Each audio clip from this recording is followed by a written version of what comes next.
دریائے فرات کی غار میں قید فرشتوں کی آوازیں۔ بسم اللہ الرحمن الرحیم۔ السلام علیکم ورحمۃ اللہ وبرکاتہ۔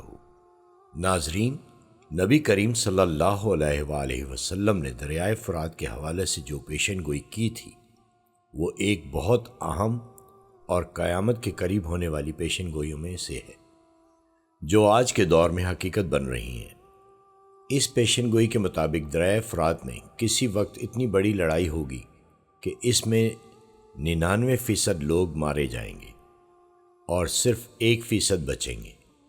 آج کی ویڈیو میں ہم اس پیشن گوئی پر روشنی ڈالیں گے اور دیکھیں گے کہ ماہرین اور سائنسدان اس کے بارے میں کیا کہتے ہیں۔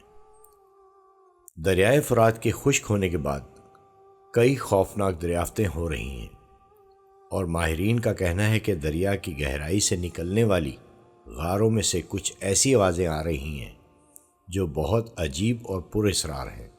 سائنسدانوں نے ان آوازوں اور ان دریافتوں کے بارے میں کئی حیرت انگیز معلومات فراہم کی ہیں جو کہ اس پیشن گوئی کے ساتھ جڑی ہوئی ہیں۔ ہم اس ویڈیو میں دریائے فرات کی اہمیت اور تاریخ کو بھی بیان کریں گے تاکہ آپ بہتر طور پر سمجھ سکیں کہ یہ پیشن گوئی کس طرح حقیقت کے قریب پہنچ رہی ہے اور دنیا کس طرح ایک آخری جنگ کی طرف بڑھ رہی ہے جس کا ذکر احادیث مبارکہ میں آیا ہے۔ اس ویڈیو کو آخری تک دیکھیں اور اگر آپ ہمارے چینل پر نئے ہیں تو براہ کرم سبسکرائب کریں تاکہ آپ کو مزید اہم ویڈیوز مل سکیں۔ ناظرین، دریائے فرات کوہ ارارات کی برف پوش چوٹیوں سے نکلتا ہے اور یہی وہ پہاڑ ہیں جہاں سید نوح علیہ السلام کی کشتی طوفان نوح کے بعد آ کر ٹھہری تھی۔ یہ پہاڑ آرمینائی پہاڑی سلسلے کا حصہ ہے جس کی سب سے بلند چوٹی ارارات 16,854 فٹ بلند ہے۔ اسی پہاڑ سے نکلنے والا دریا فرات کہلاتا ہے جس کے کنارے ایک عظیم تہذیب آباد تھی جسے بابل کی تہذیب کہا جاتا ہے۔ بابل کے بادشاہ بخت نصر نے یروشلم کی اینٹ سے اینٹ بجا کر وہاں کے یہودیوں کا قتل عام کیا تھا اور جو ہنرمند تھے انہیں غلام بنا کر فرات کے کنارے آباد کر دیا تھا۔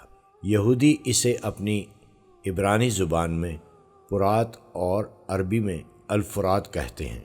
دریائے فرات کے بارے میں نبی کریم صلی اللہ علیہ وآلہ وسلم نے فرمایا کہ قیامت قائم نہیں ہوگی جب تک دریائے فرات خشک نہ ہو جائے اور اس میں سے سونے کا ایک پہاڑ ظاہر نہ ہو۔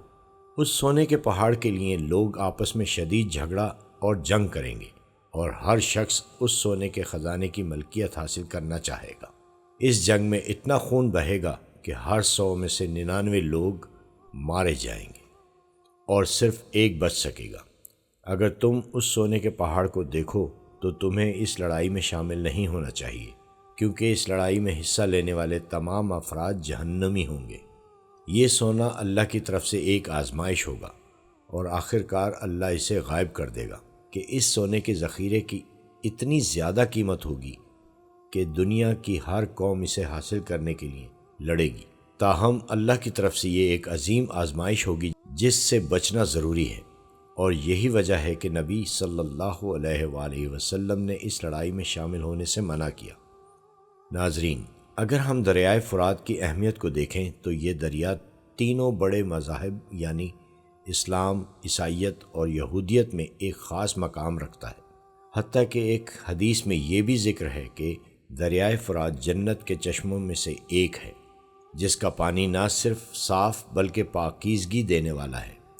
یہ تصور عیسائیوں کی کتاب بائبل میں بھی پایا جاتا ہے جہاں بائبل کے چیپٹر نمبر 16 میں بتایا گیا ہے کہ یہ دریا جنت کے دریاؤں میں سے ایک ہے اور اس کو خشک ہونے کی پیشن گوئی کی گئی ہے اور پیشن گوئی کا ذکر کے ساتھ بیان کیا ہے۔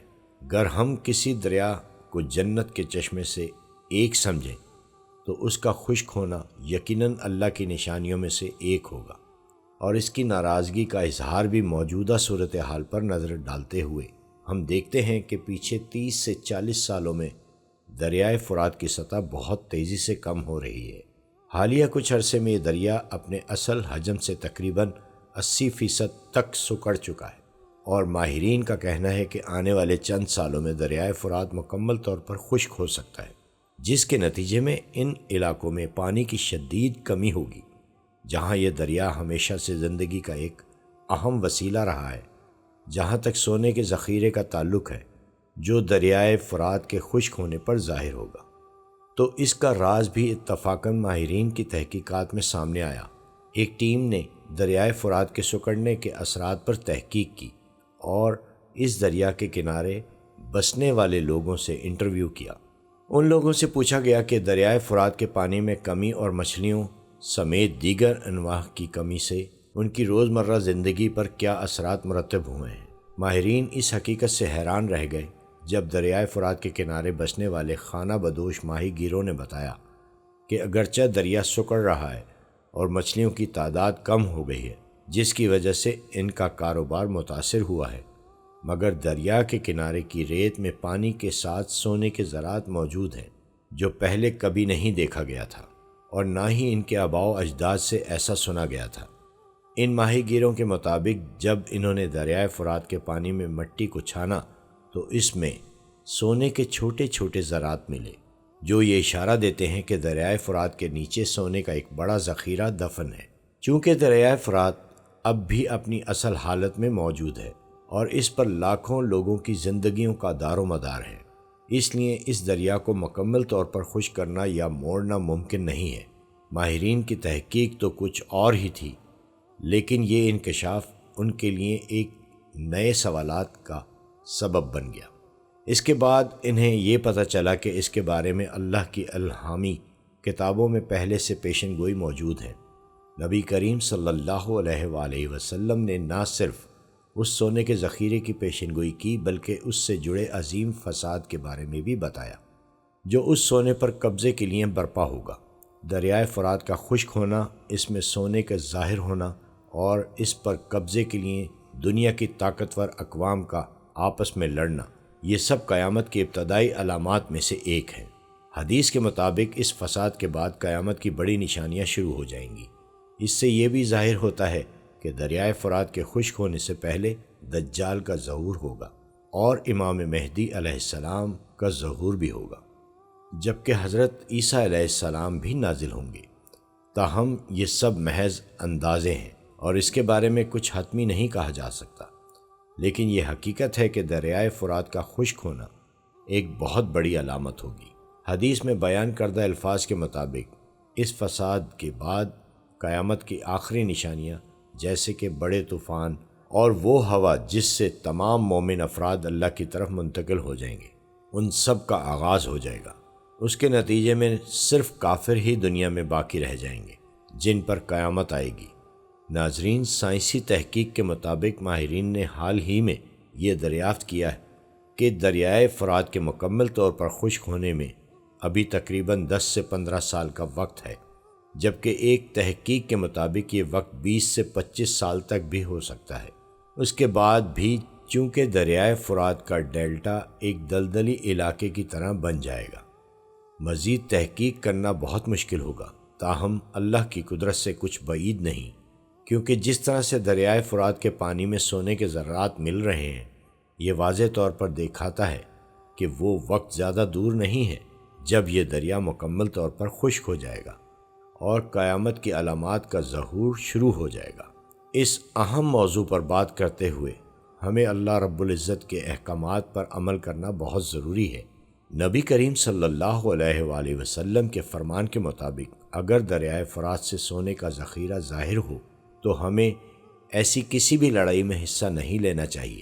نبی صلی اللہ علیہ وآلہ وسلم نے واضح طور پر تنبیہ کی ہے کہ ایسی لڑائی میں شامل ہونے والا ہر شخص جہنمی ہوگا، اس لیے ہمیں اس بات کا خیال رکھنا چاہیے اور اپنے اعمال کو درست کرنا چاہیے۔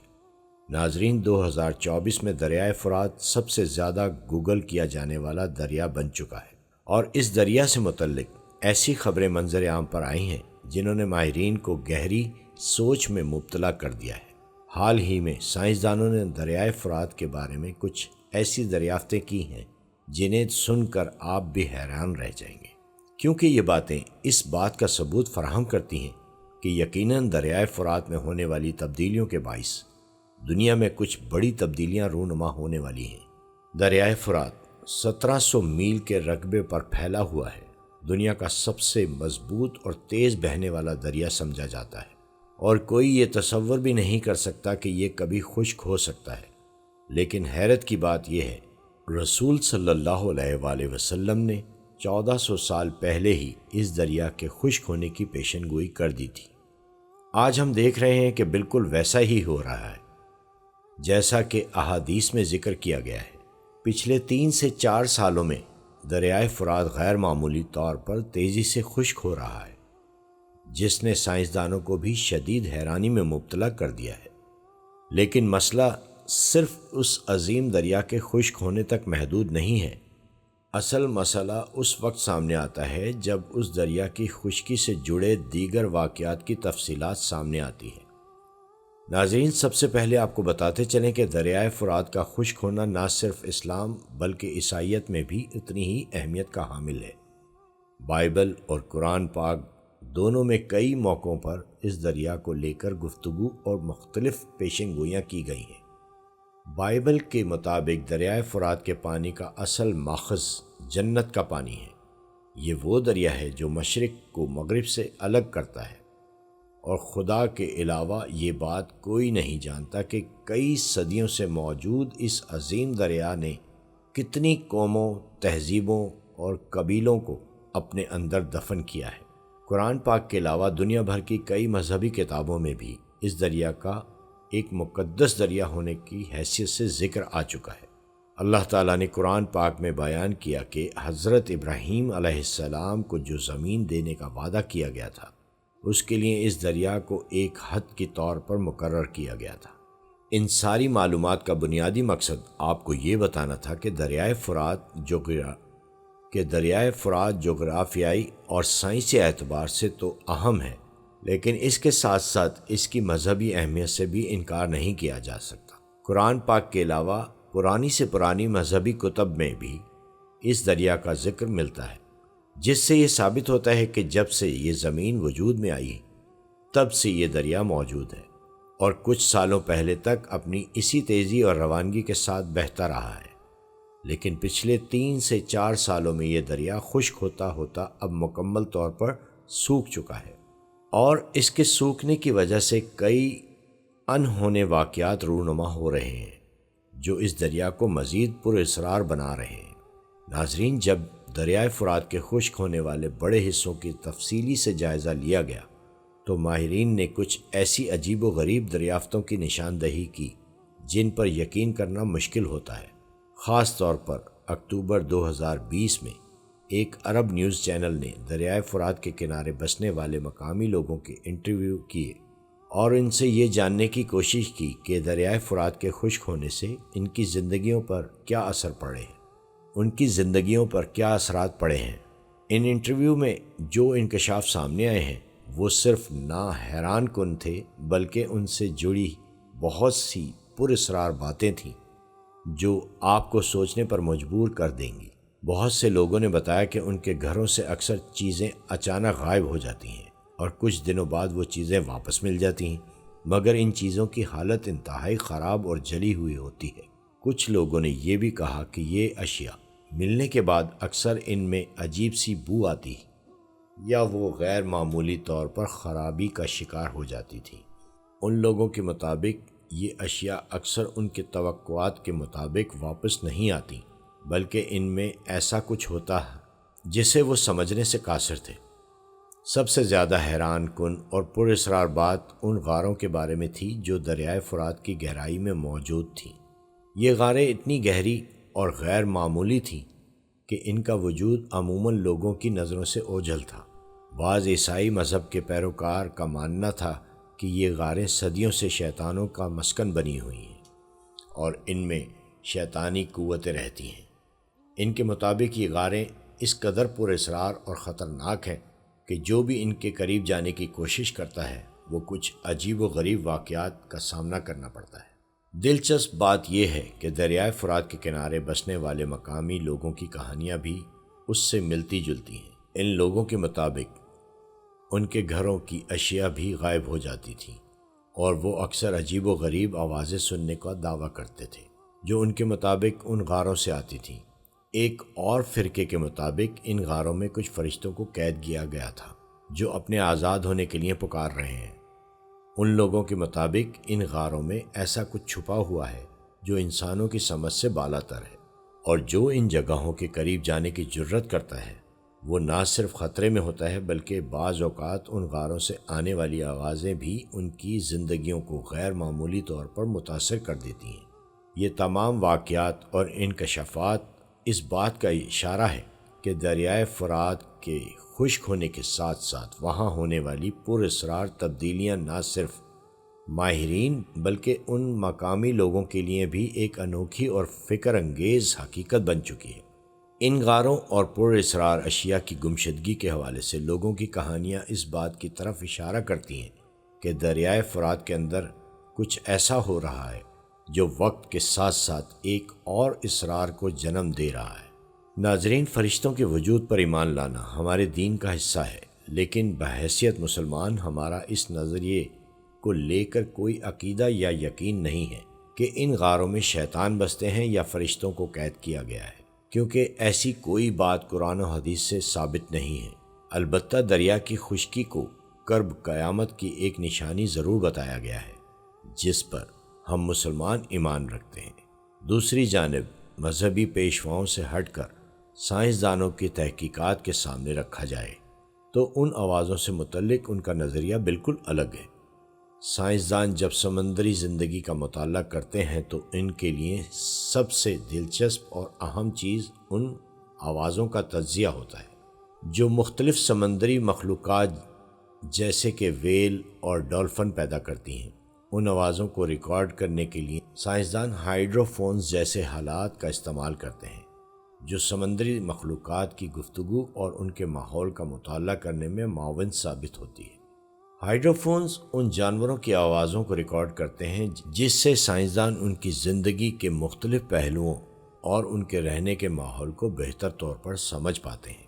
اس کے علاوہ زمین کی اندرونی حرکتوں کی آواز سننے کے لیے سائنسدان جیوفونز کا استعمال کرتے ہیں جو زمین کی سطح یا اس کے نیچے ہونے والی ہلکی سے ہلکی حرکت کو بھی ریکارڈ کرنے کی صلاحیت رکھتے ہیں۔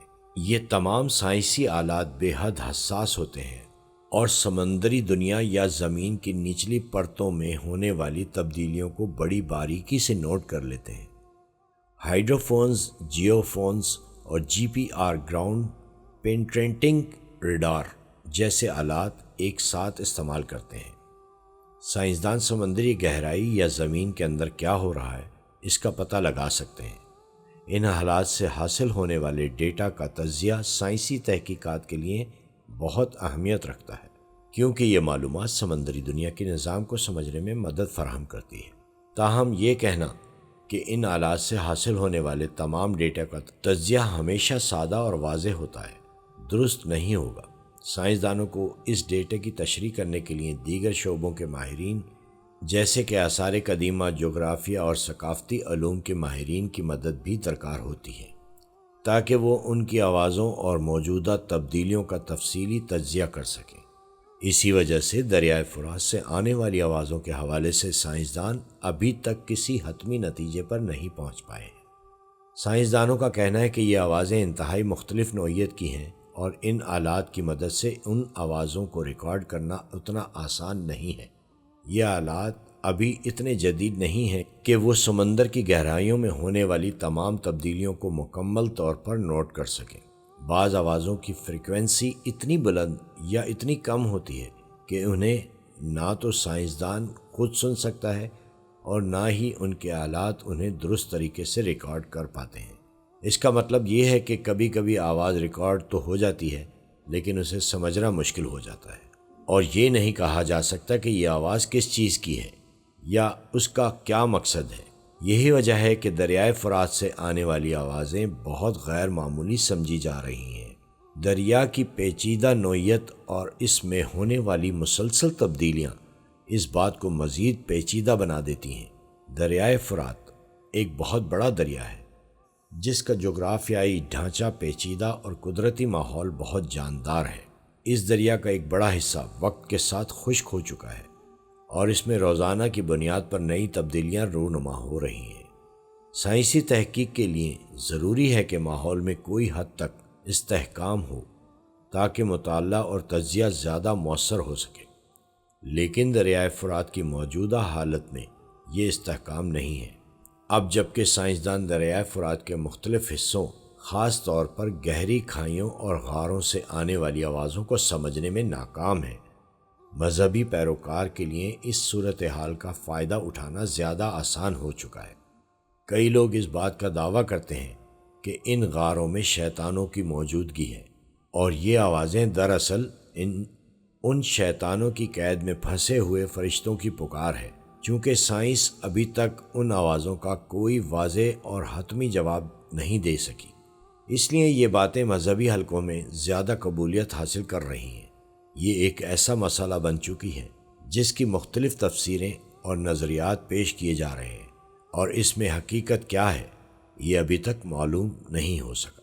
ناظرین، عیسائی مذہب کا یہ نظریہ مسلمانوں کے نظریے سے بالکل الگ ہے۔ بحیثیت مسلمان ہمارا اس بات پر ایمان ہے کہ اس دنیا میں ایسی کوئی طاقت نہیں جو اللہ کی مرضی کے بغیر کسی کو قید کر سکے۔ رہی بات ان خوفناک آوازوں کی، تو یقیناً آج یا کل سائنسدان اس بات کی کھوج لگا ہی لیں گے۔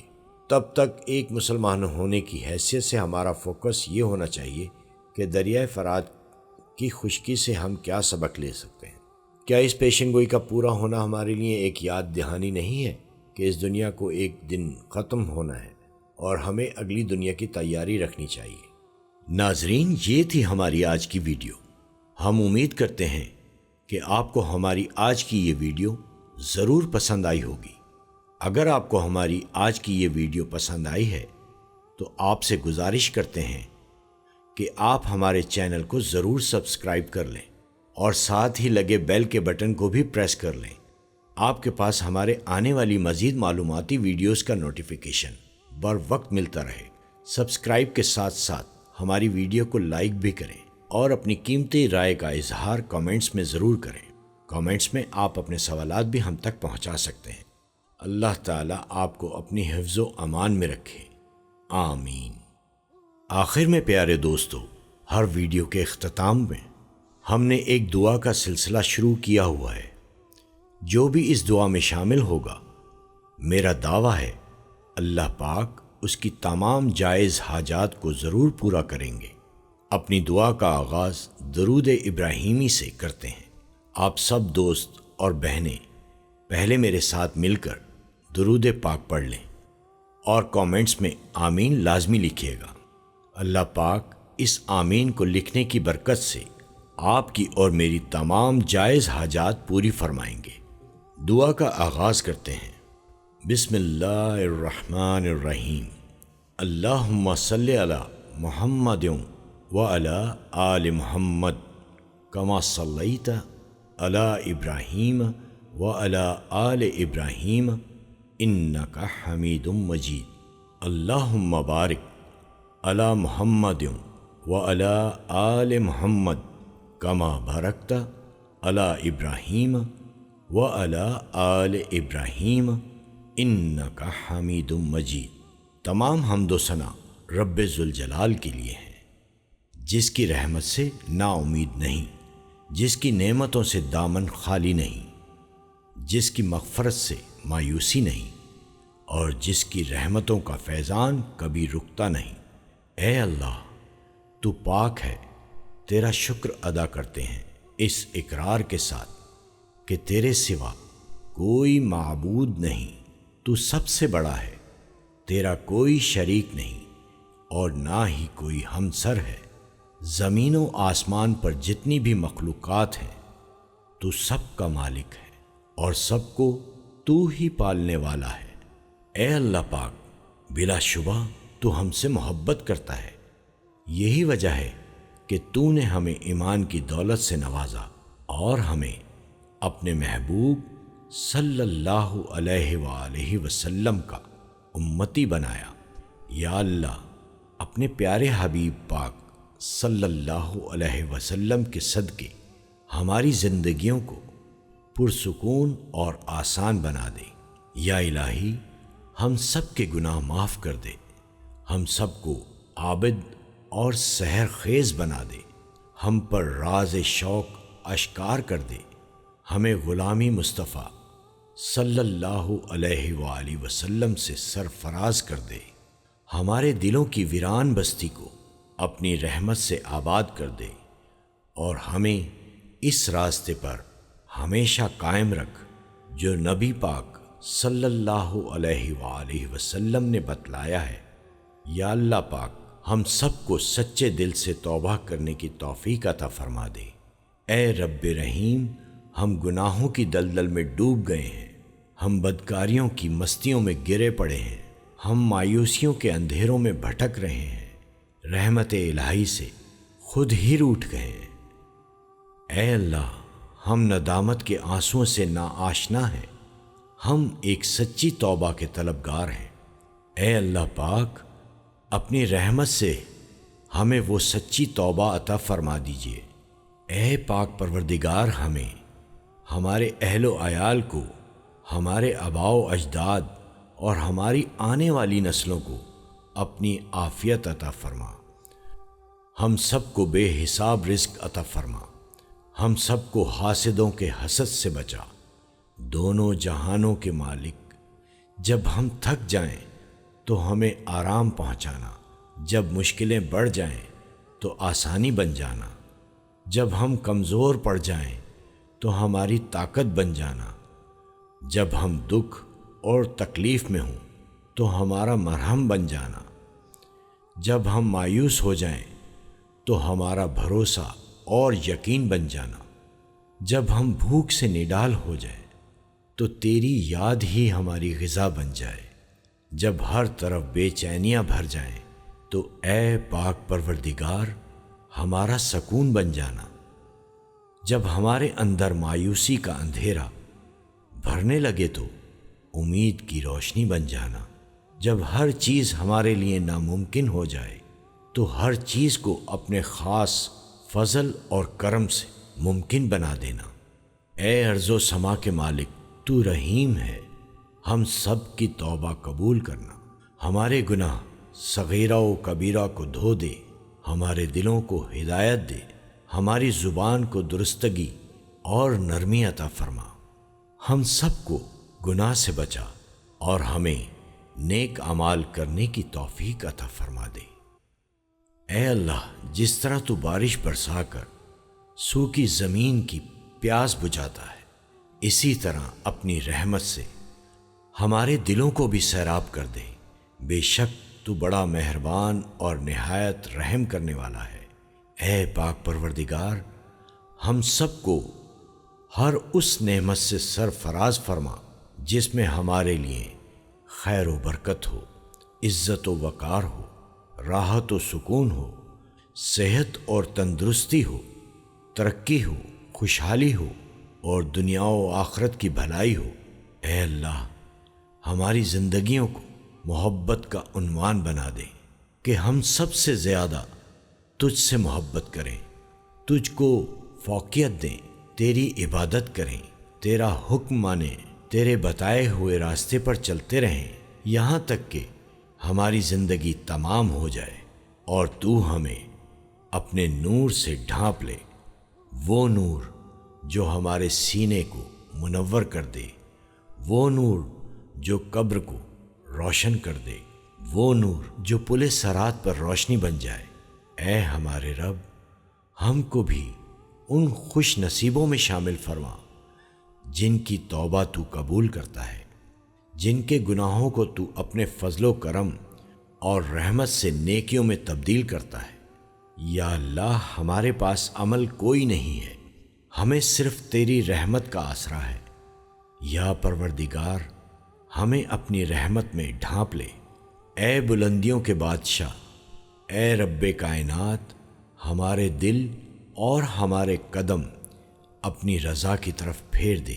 یا اللہ، ہمیں وہ عقل دے جو تسلیم و رضا میں جائے، ہمیں وہ دوست دے جو منزل تک ہمارا ساتھ دے، ہمیں وہ نسبتیں عطا کر جو تجھے منظور ہے۔